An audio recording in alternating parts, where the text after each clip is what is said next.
오늘 가정 회복의 달 첫 번째 말씀 어린이 주일입니다. 마땅히 행할 길을 가리키라는 제목으로 은혜 받는 시간 갖도록 하겠습니다. 5월은 우리가 잘 알듯이 가정의 달입니다.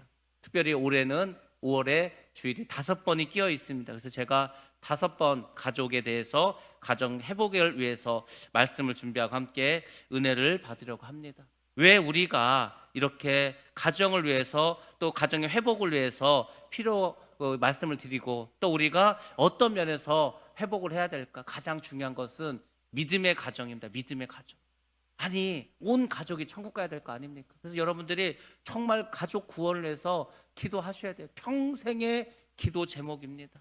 그 가족이 주님을 만날 때 정말 부끄러운 구원이라도 받을 수 있도록 기도하시기 바랍니다. 이제 부모님들 많이 연로하시지 않습니까? 그 부모님들이 예수 믿고 구원받을 수 있도록 하루하루 하나님께서 기회를 주시는데 그 기회를 여러분들 잘 붙잡으시기 바랍니다.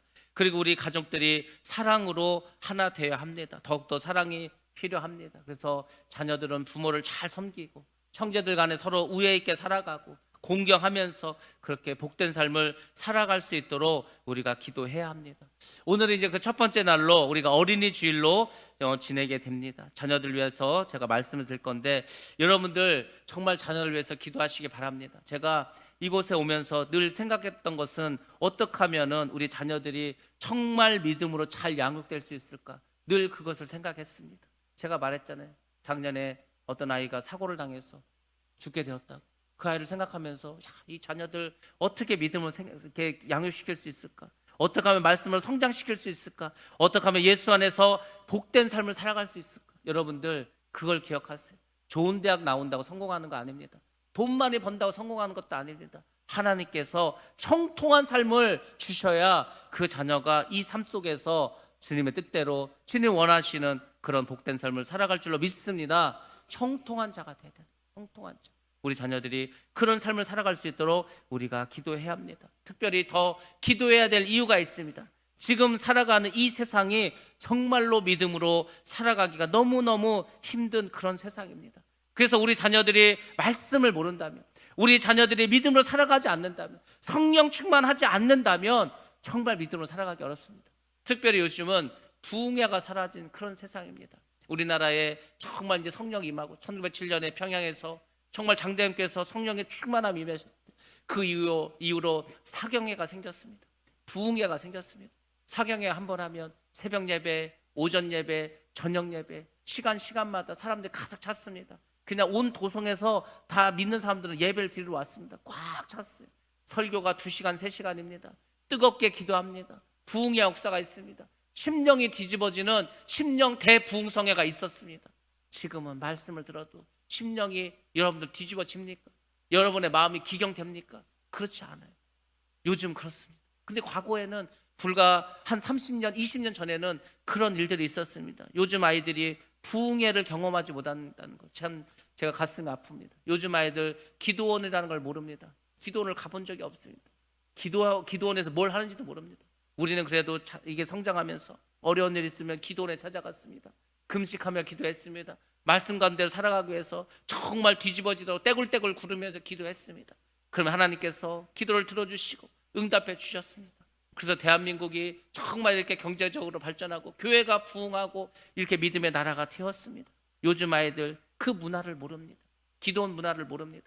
수련회도 마찬가지입니다. 저희는 중고등학교 때 수련회하면 3박 4일 저기 어디 내과 옆에 가서 텐트 쳐놓고 밤새 기도하면서 밥해 먹어가면서 부흥회를 했습니다.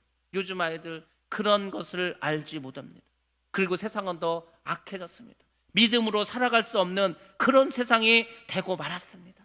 그래서 부모된 자들이 오늘날 우리 자녀들을 어떻게 키워야 될까? 오늘 성경 말씀에 마땅히 행할 길을 가르치라고 우리 부모들에게 명령해 주셨는데 당연 그 마땅히 행할 길이 무엇일까? 어떻게 해야 그 길을 갈 수 있을까? 여러분들 오늘 말씀을 잘 들으시고 부모된 우리가 우리의 자녀들을 어떻게 가르칠까? 하나님의 뜻대로 주님의 뜻대로 어떻게 우리 자녀들을 잘 양육할 수 있을까? 말씀을 듣고 깨달으시고 그 자녀들에게 살아계신 하나님을 잘 소개하고 그래서 여러분들이 육신의 아비가 될 뿐만 아니라 영적인 아비의 역할도 잘 감당하시기를 주의 이름으로 축복합니다. 오늘날 자녀 문제는 그 어느 때보다도 심각하고 어렵습니다. 1000년 전에도 10,000년 전에도 자녀 교육은 쉽지 않았습니다. 여전히 어려웠습니다. 근데 오늘날은 훨씬 더 힘듭니다. 그 이유가 있습니다. 첫 번째는 부모 세대와 지금 자녀 세대가 다른 환경 속에서 성장했기 때문입니다. 우리나라가 옛날 조선시대 또 나라가 일제시대 때는 부모 세대나 자녀 세대나 손주 세대나 별 차이가 없었습니다. 그냥 다 못 살았습니다. 다 고생하면서 살았습니다. 다 농사지면서 살았습니다. 근데 세상이 변했습니다. 지난 50년간 대한민국은 엄청난 경제 성장을 이루었습니다. 문화적으로도 굉장히 수준 높은 문화를 갖게 되었습니다. 한국 영화가 미국 아카데미에서 상을 받는 세상이 되었습니다. 한국의 배우가 오스카상을 받는 그런 나라가 되었습니다. K-팝이 있습니다. 전 세계 젊은이들이 한국의 가요를 듣고 부릅니다.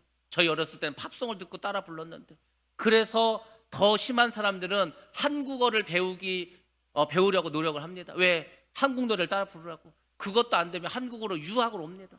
그래서 지금 전 세계 많은 청년들이 이제 한국에 들어와 있습니다. 한국어를 배우고 한국의 문화를 배우겠다고. 그런 나라가 되었습니다. 근데 문제는 뭐죠? 전 세계 사람들은 한국을 우러러보는데 정작 우리나라에는 여러 가지 문제가 생겼습니다. 부모와 자녀 간의 그런 차이가 너무나 심하게 벌어졌습니다. 부모 세대와 자녀 세대가 전혀 다른 세상을 살아가고 있습니다. 당연히 세대 차이가 생길 수밖에 없습니다. 세대 차이가 생기니까 서로 한국말로 대화를 하는데 서로 이해하지 못하는 그러한 이제 경우에 빠지고 말았습니다. 서로 이해하지 못하는 거. 부모는 자기의 경험을 가지고 이야기합니다. 자녀들은 그걸 몰라요. 저 조선시대 때 얘기인가?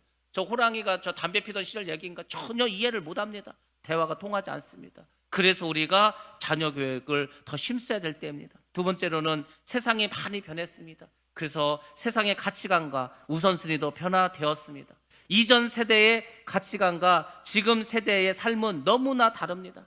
저도 중고등학교 또 더 어렸을 초등학교 시절, 그때 대한민국은 산업화 세상이었습니다. 그 당시에 우리의 사회의 이 세상의 모토는 무엇인지 아십니까? 우리도 한번 잘 살아보세요. 가난하게 사는 거예요. 어렵게 사는 거예요. 잘 살아보자.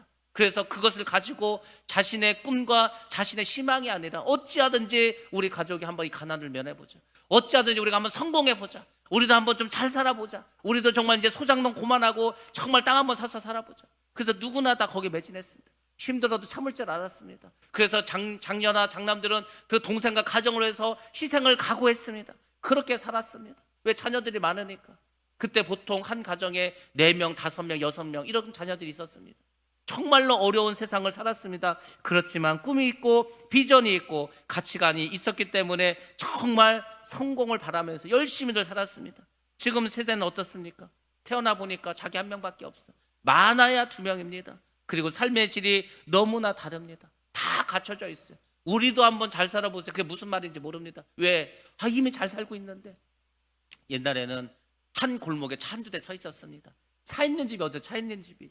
저희 초등학교 다닐 때요, 집에 전화 있는 사람 손 들어보라고 했어요. 세탁기 있는 사람, 냉장고 있는 사람, 에어컨 있는 사람, 자동차 있는 사람 우와 했죠. 지금 그런 거 학교에서 물어봅니까? 안 물어보죠. 왜 안 물어봐요? 다 갖고 있으니까. 변했습니다. 그러면서 물질적인 풍요와 함께 가치관 변화도 얼마나 변했습니까? 직업관도 변했어요. 옛날에는 그저 성공하고 돈 많이 벌고 출세하고 이런 걸 말했습니다. 그걸 직업이라 생각했어요. 요즘 아이는 어떻게 하면 잘 살 수 있을까? 어떻게 하면 편하게 살 수 있을까? 어떻게 하면 인기 끌면서 살아갈 수 있을까? 오늘날 아이들의 꿈 첫 번째 1위가 뭡니까? 1위 조물주 위에 건축주입니다. 건축주. 딱 보니까 건물만 하나 갖고 있습니다. 그 세를 한 달에 막 몇 천만 원, 몇 억을 받는 거예요.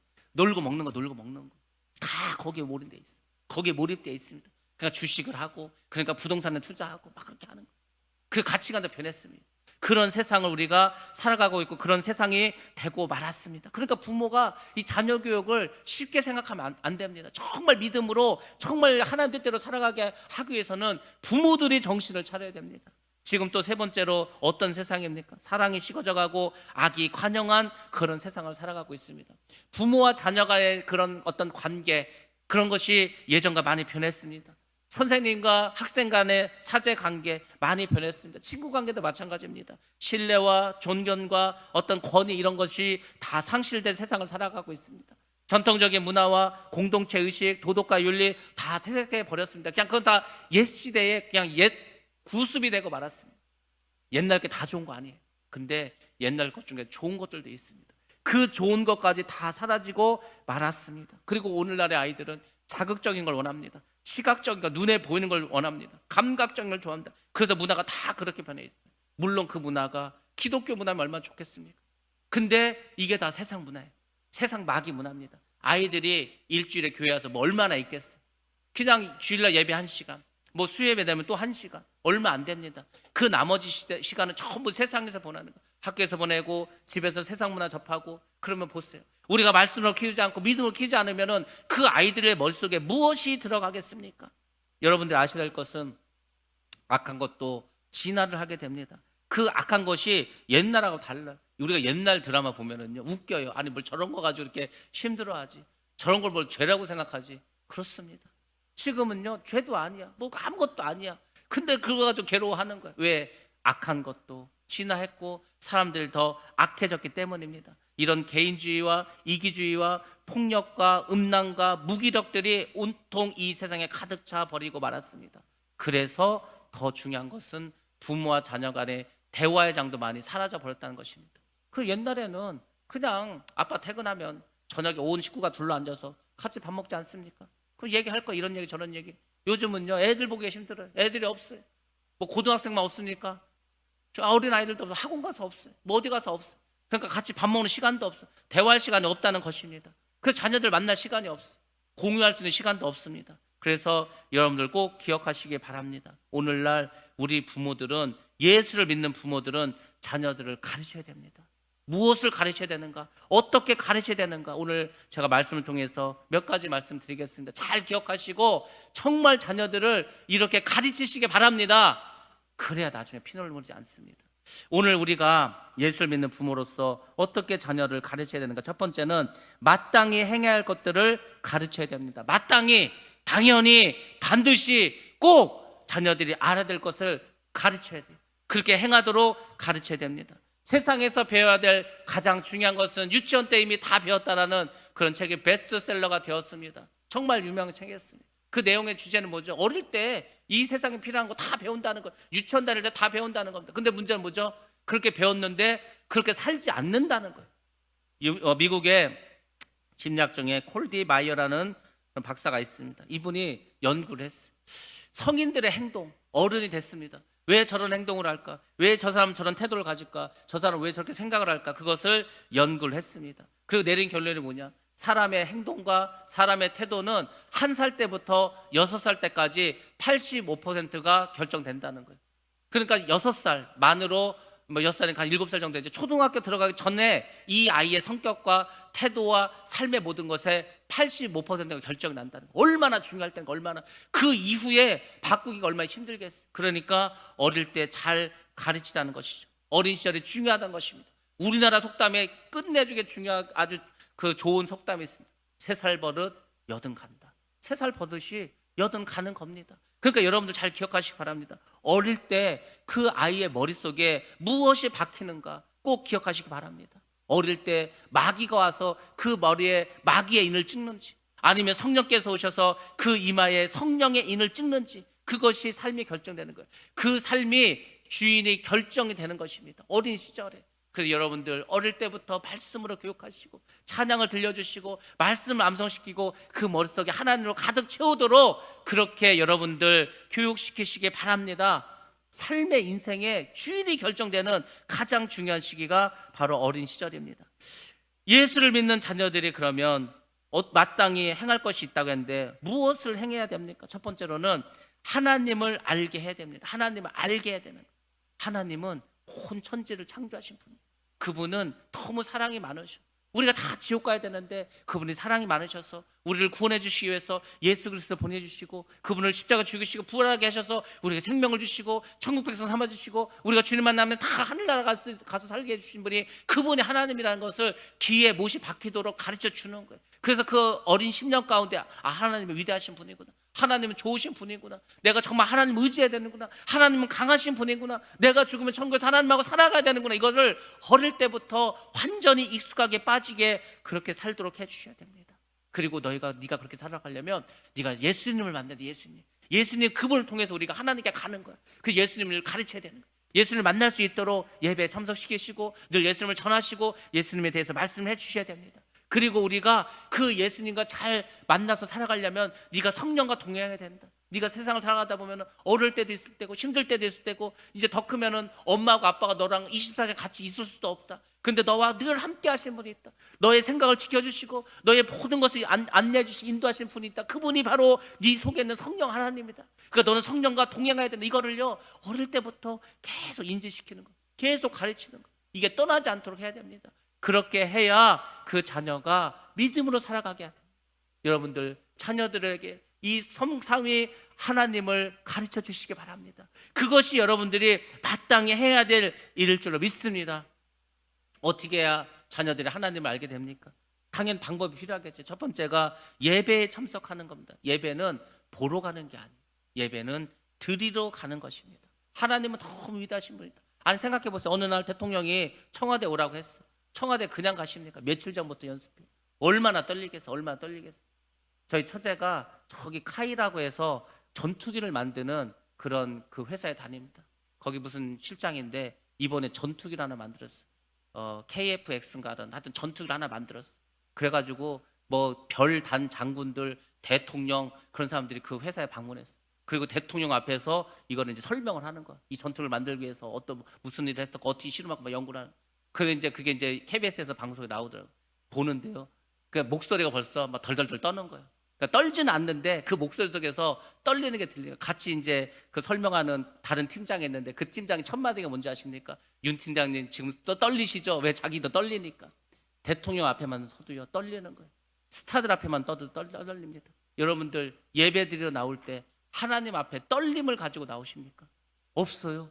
너무 편하게들 나오. 물론 하나님께서 휘장을 찢으셔서 누구든지 하나님 앞에 나오도록 해주셨어요. 그건 은혜예요.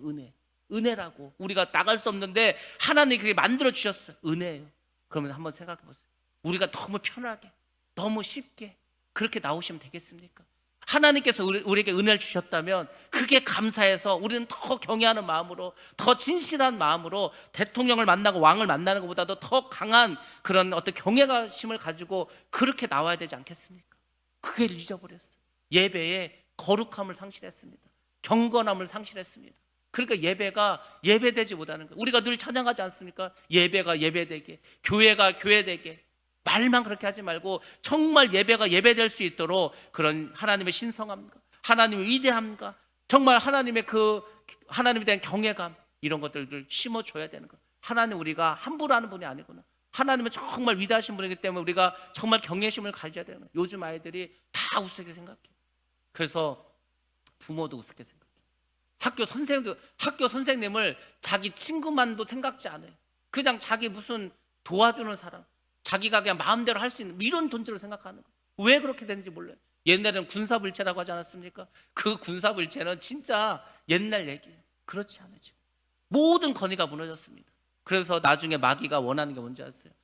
가정에서 부모의 권위를 무너뜨리고 학교에서 교사의 권위를 무너뜨리고 교회에서 하나님의 권위를 무너뜨리는 거. 그게 마귀의 역사예요. 그 책이 나온 지가 벌써 70년이 넘었습니다.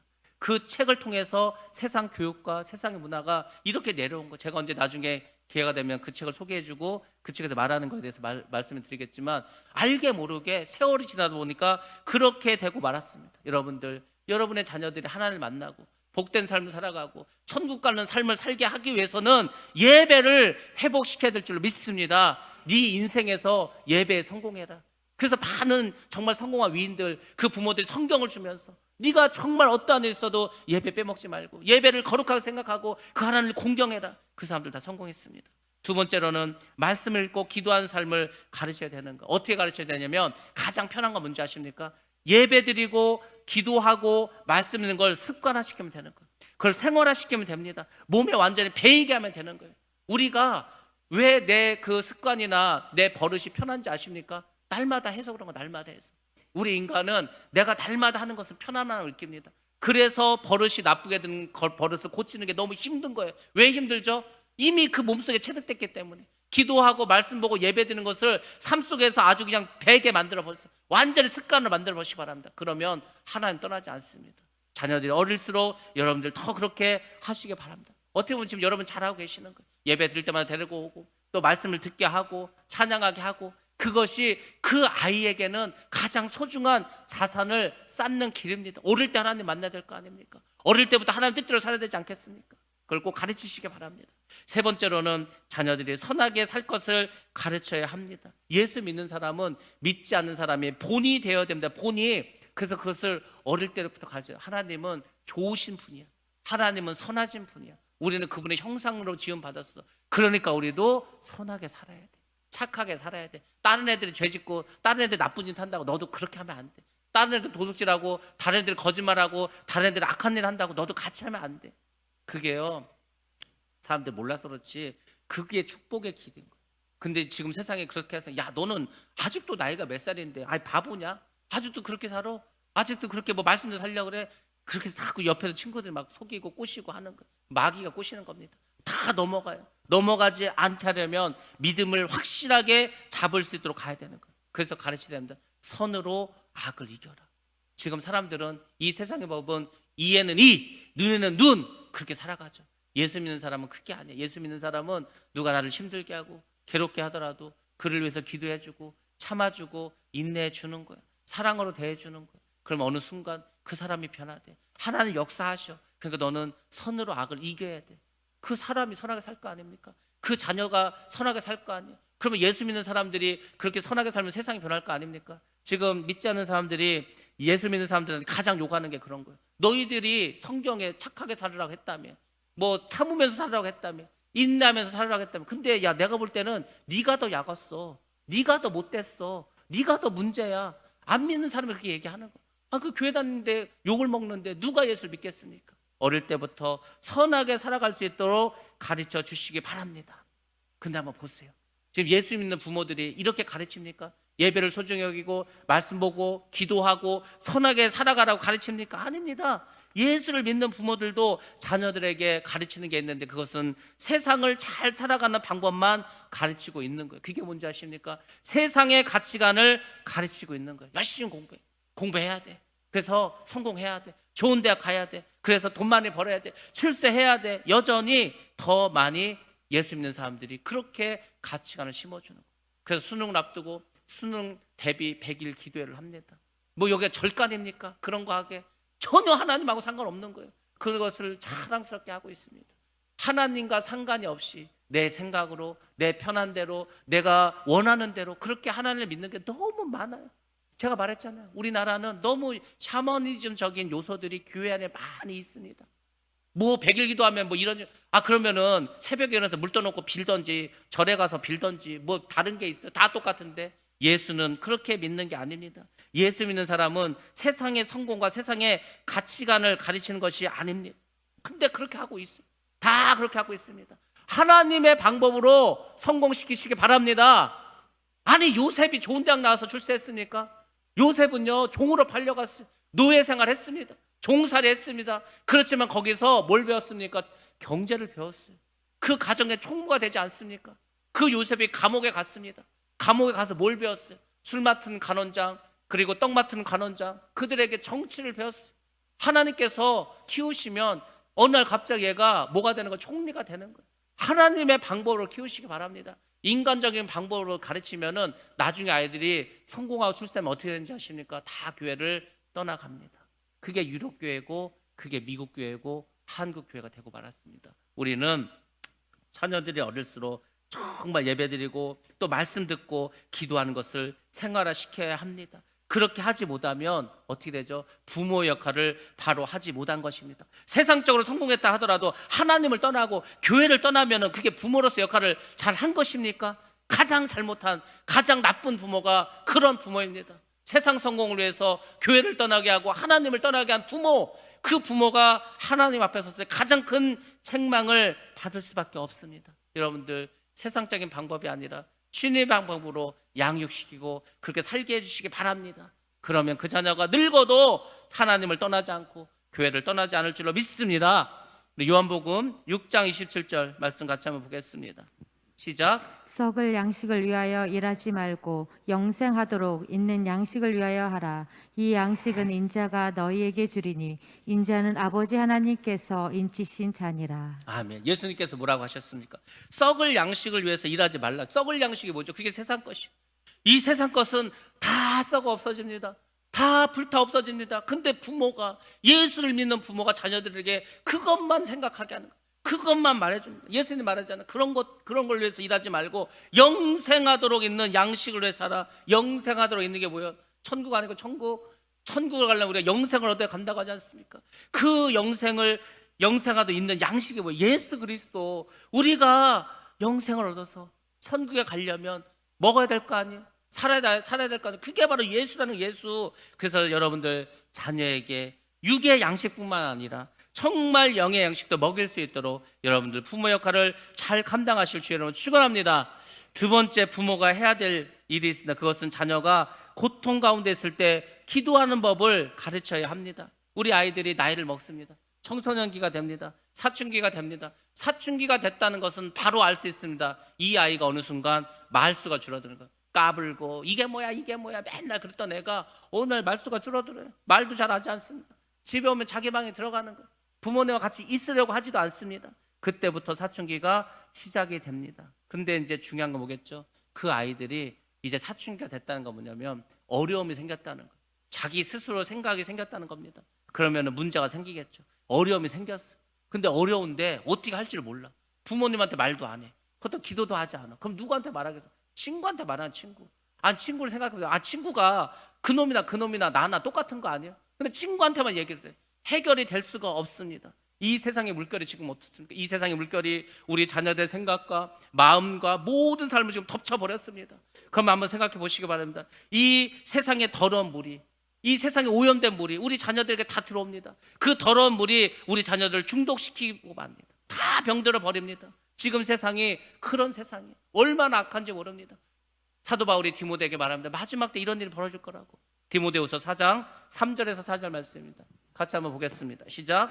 때가 이르리니 사람이 바른 교훈을 받지 아니하며 귀가 가리워서 자기의 사욕을 따를 스승을 많이 두고 또 그 길을 진리에서 돌이켜 허탄한 이야기를 따르리라. 아멘. 사도 바울이 말하면 때가 이르니, 때가 올 것이다. 그때가 언제죠?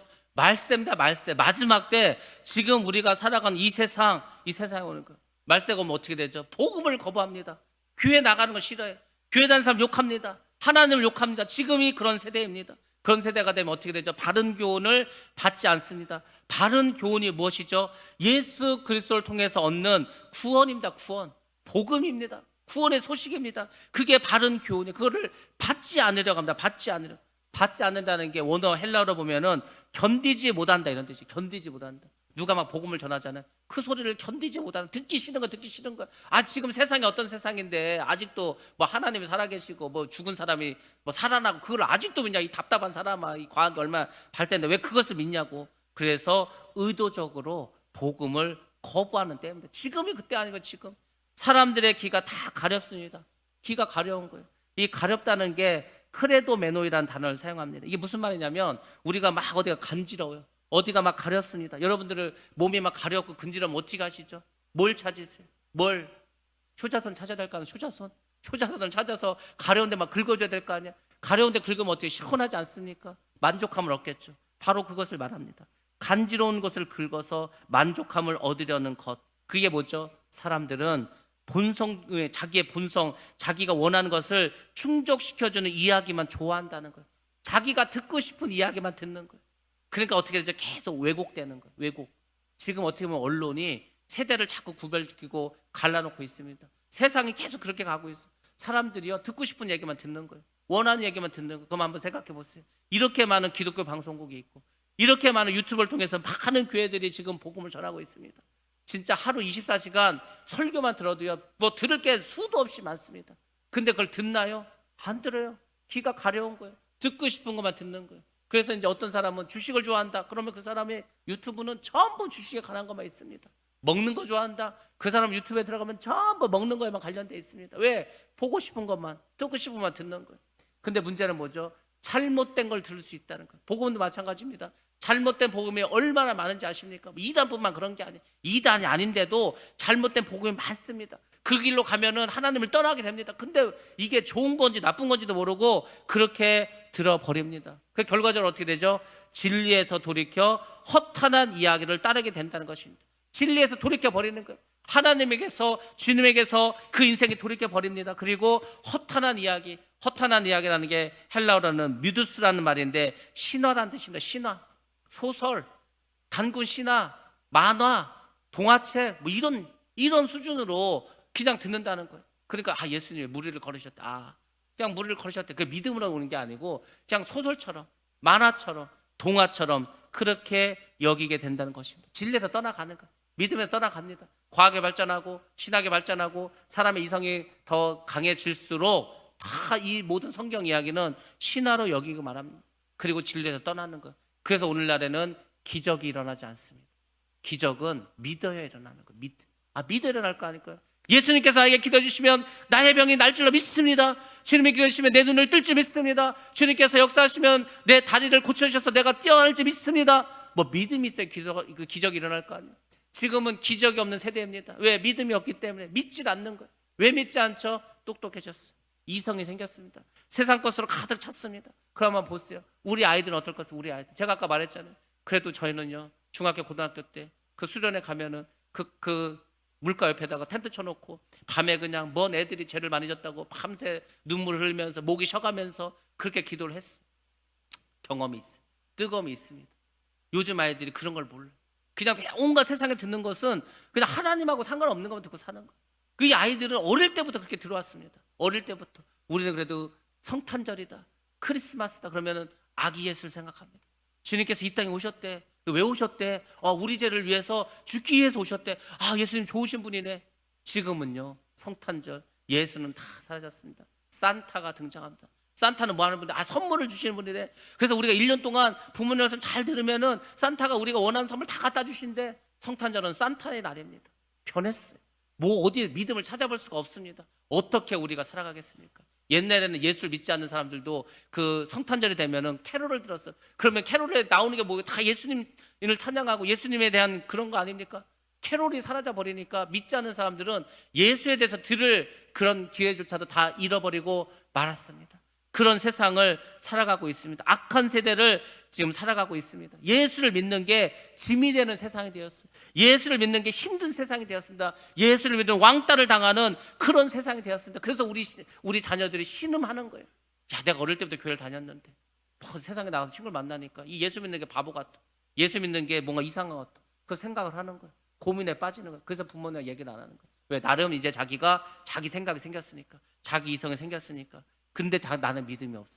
그러면은 친구들의 이야기를 듣습니다. 믿음에서 떠나가게 됩니다. 믿음으로 살도록 부모가 격려해주고 기도해주고 힘을 실어줘야 되는데 그냥 방치해버리면은 이 아이는 어느 순간 떠나는 거예요. 제가 그런 상담 많이 합니다. 우리 애가 어릴 때부터 교회에서 살고 초등학교 때 믿음이 좋았고 어쩌저쩌요. 얘가 중학교 오더니 어떻게 친구를 잘못 생겼나. 갑자기 변했다는 거예요. 갑자기 변해요. 한두 달이면 변합니다. 한 학기가 되면 완전히 애가 변해버려요. 근데 부모가 그걸 몰라. 그 자녀의 신음소리, 고통 가운데 있는 그 자녀의 신음소리를 듣지 못해. 기도하는 법을 가르치지 않아서 그러면 그 자녀들은 다 세상으로 가고 맙니다. 마지막 때 부모가 자녀의 신음소리를 듣지 못하면 자녀들은 대거 세상으로 떠나갑니다. 우리 아이들은 기도하는 법을 배워야 할 줄로 믿습니다. 여러분이 가르치시 여러분들이 기도하는 법을 가르쳐야 됩니다. 이 세상에서 가장 크고 가장 위대하신 그 하나님, 그 위대하신 하나님에게 말하는 법을 가르쳐 줘야 되는 거예요. 영어만 말하고 외국어만 말하고 이런 것만 가르치지 마시고 기도가 뭡니까? 하나님하고 대화하는 거예요. 대화하는 거. 그래서 어릴 때부터 하나님과 대화하는 법을 가르쳐야 할 줄로 믿습니다. 그래서 제가 이제 언젠가는 모르지만 조만간에 금요 기도회를 시작하려고 합니다. 금요 기도회는 이제 코로나 때문에 이게 좀 이제 영향이 많아서 그런데 아무튼 이제 우리가 그냥 기도회를 해도 되겠다 싶으면은 기도를 할 거예요. 그러면 그 기도회 때도 자녀들 데리고 와서 어릴 때부터 통성기도 하고 방언을 받고 눈물 콧물 흘려가면서 회개하고 이것을 경험시켜야 됩니다. 그래서 제가 금요 기도회 때는 안수도 많이 할 거예요. 금요 기도회 때는 부흥회처럼 할 겁니다. 여기서 하지도 않을 거 밑에 가서 할 거예요. 마이크 들고 그냥 할 겁니다. 말씀을 전하고 기도를 하고 축복을 받고 안수를 받아서 새로워져야 됩니다. 그렇지 않으면 이 세상의 문화로 우리 아이를 키울 수가 없습니다. 여러분들 반드시 기도하는 법을 가르쳐야 됩니다. 가르치지 못하면 데리고라도 나오세요. 그럼 제가 가르치겠습니다. 제가 하나님과 이야기하는 법을 우리 자녀들에게 가르쳐 주겠습니다. 여러분들 정말 부모의 이 도리를 꼭 지키시기 바랍니다. 여러분의 사명감 다른 게 없어요. 자녀를 하나님 만나게 하는 거예요. 그 자녀가 주님의 말씀대로 살아가게 하는 거예요. 그리고 그 자녀가 천국 가게 하는 것, 그것이 여러분들의 사명인 줄로 믿습니다. 세 번째로 사랑하고 사랑받는 법을 가르쳐야 됩니다. 우리 한국 문화는 사랑을 할 줄도 모르고 사랑을 받을 줄도 모릅니다. 왜? 배운 적이 없으니까. 사랑에는 기술이 필요합니다. 신기하게도 많은 사람들이 부모 이야기를 하고 자녀 이야기를 하면은 울컥할 때가 있습니다. 왜 울컥하죠? 후회가 된다는 거예요. 후회가. 내가 아쉬움이 있다는 것입니다. 옆에 있을 때 더 잘해줄 걸, 정말 살아있을 때 잘 해드릴 걸, 가까이 있을 때 더 사랑한다 하고 안아주고 이뻐해주고 사랑을 나눠줄 걸. 근데 그렇게 하지 못했다는 거예요. 그러니까 마음이 아프고 울컥하는 겁니다. 우리가 이런 말이 있습니다. 부모가 기다려주지 않는다. 그러니까 부모가 살아있을 때 효도하라, 이런 말이 있습니다. 맞는 말입니다. 근데 여러분 이것도 기억하시기 바랍니다. 자녀 또한 기다려주지 않습니다. 그 자녀가 금방 자라납니다. 제가 전에 여기 있었을 때 기어다니는 애들이 지금 앞에 나와서 일부 예배 때 찬양을 했습니다. 저학년들이. 그 저학년들이 그 옛날엔 저학년이었는데 지금 와서 왔더니 고학년이 되었어요. 그 아이가 저한테 와가지고 뭐 이거 주세요 목사님, 뭐 까불어 됐습니다. 제가 이번에 와가지고 그 아이를 불렀어요. 야, 너 옛날에 나한테 맨날 까불고 나한테 오다 왜 안 와? 그랬더니 그때는 제가 어렸죠. 지금은 컸습니다. 3, 4년 만에 이렇게 커버렸어. 그 걔가 이제 중학교를 가고 고등학교 가고 어느 순간 아이들이 대학을 가버리면은요, 이제 얘들을 1년에 몇 번 못 봅니다. 자녀를 하는 생각이 깐나내기 때는 매일 24시간 같이 있었잖아요. 같이 붙어 있었잖아요. 24시간을 깐나내기 때 이게 점점 크면서 같이 있는 시간이 줄어드는 거예요. 20살이 돼서 대학을 딴 데 가버리면요 1년에 몇 번 못 만납니다. 근데 막 결혼을 하고 외국에 나가버리면요 몇 년에 한 번 만나는 거예요. 몇 년에 한 번. 자녀가 그렇게 됩니다. 자녀도 안 기다려줘요. 그래서 제가 말했잖아요. 정말 여러분들이 시간 나면 놀러 가지 이렇게 하지 말고 시간을 일부러 내야 되는 거예요. 시간 일부러 내서 자녀들하고 여행을 가야 되는 겁니다. 자녀들하고 좋은 시간을 가져야 되는 거예요. 대화 시간도 가져야 됩니다. 그렇게 해야 되는 거예요. 아이들이 어릴수록 그래야 그 아이들이 나이를 먹어도 부모를 떠나지 않습니다. 왜? 부모님과의 추억이 있기 때문에. 내가 어렸을 때 그때 여름에 우리 어디 바다 가서 텐트 치고 뭐 고기 구워 먹고 놀았는데 그건 추억이 있어야 나이가 들어도 부모를 찾는 거예요. 근데 막 부모님 맨날 바쁘다고 놀러 간 거 한 번도 없고 그냥 컸어. 부모에 대한 추억이 없어. 그러면은요 부모를 찾지 않습니다. 그냥 의무적으로 전화나 하고 용돈이나 보내드리고 이렇게 되는 거예요. 그래서 여러분들 꼭 기억하시기 바랍니다. 자녀도 내 곁에 있을 때가 얼마 남지 않았다. 요즘 아이들은 더 빨리 떠납니다. 심리적으로 더 빨리 떠나요. 부모가 더 필요 없어요. 부모가 없어도 살아갑니다. 그래서 더 여러분들이 자녀들을 사랑해 주셔야 됩니다. 나의 자녀가 다른 사람을 사랑하는 사람이 될 수 있도록 또 키우시기 바랍니다. 자꾸 사랑하도록, 다른 사람 사랑하도록 가르쳐야 돼요. 왜 그런지 아십니까? 그래야지 하나님도 사랑할 수 있는 겁니다. 하나님을 사랑하는 사람, 하나님 엄청 사랑하는데 사람은 사랑하지 않아. 그거는 그 십계명을 반만 지키는 거예요. 십계명의 사랑은 딱 이겁니다. 너희가 하나님을 사랑하라. 그리고 내 몸과 같이 내 이웃도 사랑하라. 예수님께서 마지막 그 명령과 모든 율법을 합친 것도 뭐예요? 서로 사랑하라. 그러니까 성경은 결국 사랑하라는 거 한마디로 말하면. 근데 사랑을 배운 적이 없습니다. 사랑을 해본 적도 없습니다. 그래서 어떻게 되죠? 나도 사랑할지 모르는 거예요. 제가 제일 가슴 아픈 게 뭐냐면 여러분들은 너무 자아 비판을 잘해요. 그게 뭔지 아십니까? 여러분이 나를 사랑하지 않는 거예요. 나는요 하나님의 형상으로 지음을 받은 분입니다. 여러분들은 하나님의 자녀입니다. 하늘나라의 백성입니다. 정말 여러분들 죄를 짓고 여러분들이 정말 뭐 회개하고 하면은 하나님 앞에 가서 하세요. 하나님 앞에 가서. 그리고 사람들 앞에서는 당당하시기 바랍니다. 사람들 앞에서는 떳떳하시기 바랍니다. 이거는 하나님 앞에서도 맨날 죽을 죄인이고 사람들 앞에서도 죽을 죄인이고 뭐 조금 잘못하면 내가 다 뭐 자아 비판만 하고 있고 그렇지 않습니다. 여러분들은 존귀한 자입니다. 여러분들 어떤 분이신지 아십니까? 당신은 사랑받기 위해 태어난 사람.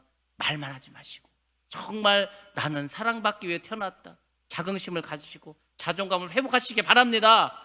저는 차라리 그래요. 야 그냥 있잖아 네가 너를 이렇게 자기를 비하. 요즘 아이들이요 은근 그게 되게 많아. 아니 옛날에는 형제가 그렇게 많았어. 형제가 많은데 부모들이 나 너 사랑한다 안아줘. 그런 부모가 어디 있어. 지들끼리 알아서 컸지. 그래도요 부모에 대한 사랑을 알아요. 부모에게 효도할 줄 압니다. 부모님 생각하면 눈물을 흘려요. 요즘은 한 명밖에 없어. 많아야 두 명이라니까요. 근데 그렇게 부모가 애정을 쏟고 그렇게 사랑하는데 몰라 애들이. 부모의 사랑도 모르고 아무것도 모릅니다. 정말 신기한 세상이지 않습니까? 옛날에 우리가 크면서 무슨 부모가 와서 이쁘다 뽀뽀해주고 뭐 내 새끼 내 새끼 하면서 언제 그랬어? 언제 자녀가 뭐 3명 4명 5명 되는데 그러지 않아도 부모님 나를 사랑한다는 그게 있었는데 요즘 아이들이 그게 없어요. 그러니까 사랑을 느끼지 못하니까 불안한 거예요. 그래서 요즘 아이들이 얼마나 우울증이 많은지 아십니까? 얼마나 자기 자신을 비하하는지 아십니까? 우리가 이제 하도 청소년 건강에 문제가 되니까 학교에서 설문조사를 해요. 설문조사를 보면은요 결과가 형편없어요. 자존감이 막 제로에 제로 막 마이너스. 그러니까 요즘 아이들 우울한 겁니다. 그러니까 자살을 합니다. 그래서 마약을 하는 거예요. 왜? 지금 세상 문화가 그런 거예요. 세상 문화, 마귀 문화는 화려한 것 같죠. 대단한 것 같죠. 결국은 인간의 영혼을 파멸로 끌고 가는 거예요. 너는 잘못했어. 너는 나쁜 사람이야. 너는 죄인이야. 그것을 마귀가 계속 정죄하는 거예요. 그때 우리는 이제 내가 죄 있는 건 맞아. 그렇지만 주님께서 나를 위해서 죽으시고 그 죄를 모든 십자가에서 해결해 주셨어. 그래서 나는 이제 자유하게 됐어. 나는 죄와 사망의 권세에서 벗어난 사람이야. 나는 하나님의 자녀야. 떳떳하게 말해야 되는데 그 말을 못 하는 거예요. 믿음이 없으니까, 배운 적이 없으니까, 아는 게 없으니까. 그러니까 마귀의 말에 속는 거예요. 그래서 아이들이 좌절하고 낙심하고 우울증에 빠집니다.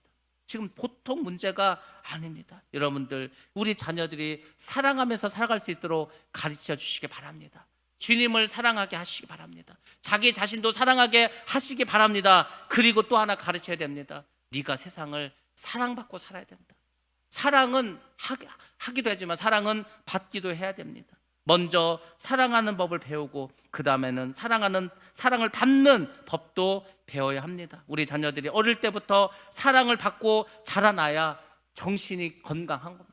마음이 평안한 겁니다. 인생의 안정감을 가지고 살아갈 수 있습니다. 신뢰감을 가지고 살아갈 수 있습니다. 그 신뢰감이 하나님을 믿는 믿음까지 자라날 수 있습니다. 사랑받는 사람이 되기 위해서 정말 사랑하면서 살아가는 그런 자녀들이 될 수 있도록 여러분들 교육시키시고 가르쳐 주시기 바랍니다. 성경은 말씀하십니다. 사람은 하나님의 형상으로 지음을 받았다고. 그런데 하나님은 어떤 분이죠? 하나님은 사랑이시죠. 하나님께서 우리를 하나님의 형상으로 지으셨다면, 근데 그 하나님이 사랑이시라면 우리도 사랑의 형상을 가지고 살아가야 할 줄로 믿습니다. 제가 오늘 여러 가지로 말씀드렸습니다. 시간이 없어서 다 말씀드리지 못한 것들도 있습니다. 그래서 제가 정리하면서 한 가지씩 말씀드리겠습니다. 정말 하나님께서 우리에게 귀한 자녀를 맡겨주셨습니다. 그 자녀들이 하나님을 경외하고 사랑하면서 그리고 또 사랑받는 자녀를 키우려면 그들이 영혼육이 강건한 축복을 받으며 살아가게 하려면 부모들이 해야 될 일이 있습니다. 첫 번째로는 자녀들이 사랑을 먹고 자란다는 것을 기억하시기 바랍니다. 그래서 안아주시고 이뻐해 주시고 네가 너무너무 좋아. 나는 네가 너무 좋아. 그러면요 그 마음속에서 막 행복감을 느끼는 거야. 야, 엄마가 나를 너무 좋아한대. 엄마가 나를 너무 사랑한대. 그게 얼마나 큰 힘이 되는지 아십니까? 자녀들은 사랑을 먹고 자란다는 것을 꼭 기억하시기 바랍니다. 두 번째로는 제일 먼저 하나님과 예수님을 배우게 가르치시기 바랍니다. 세상께 먼저 들어오면 하나님 안 믿는 거예요. 하나님 먼저 들어가야 되는 거예요. 말씀을 듣게 하시고 말씀을 암송시키고 찬양을 하고 하나님을 가르쳐 주시기 바랍니다. 세 번째로 성격 좋은 인격자로 키우시기 바랍니다. 아무리 성공하면 뭐하죠? 성격이 개판이야. 그럼 사람들이 싫어합니다. 미움을 받습니다. 요즘 아이들이 그걸 배우지 못했어요. 옛날에는 그래도 어떤 유교 문화가 있었습니다. 형제간의 우애라는 게 있었어요. 부모를 효도한다는 게 있었어요. 요새는 효라는 말이 없었습니다. 경이라는 말도 사라졌습니다. 다른 어른들을 공경하라.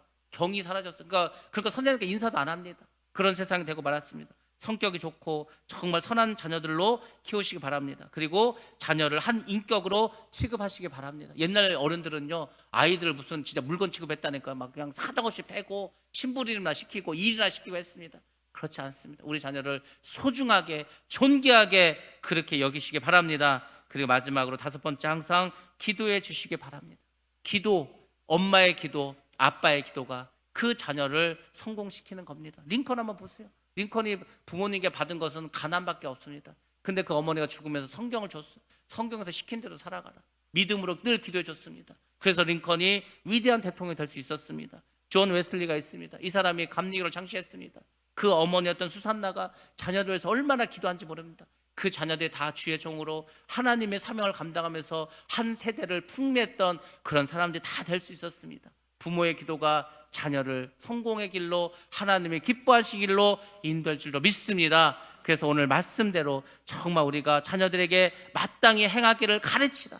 여러분들이 마땅히 행할 길이 무엇인지 아시기 바랍니다. 그리고 그것을 가르치시기 바랍니다. 말이 아니라 행동으로 가르쳐 주시기 바랍니다. 그러면 그 자녀가 변화되어서 하나님의 자녀로, 하나님의 일꾼으로 마지막 때 성공적인 하늘나라 백성으로 살아갈 줄 믿습니다. 그런 자녀들 양육하는 저와 여러분 되기를 주의 이름으로 축원합니다.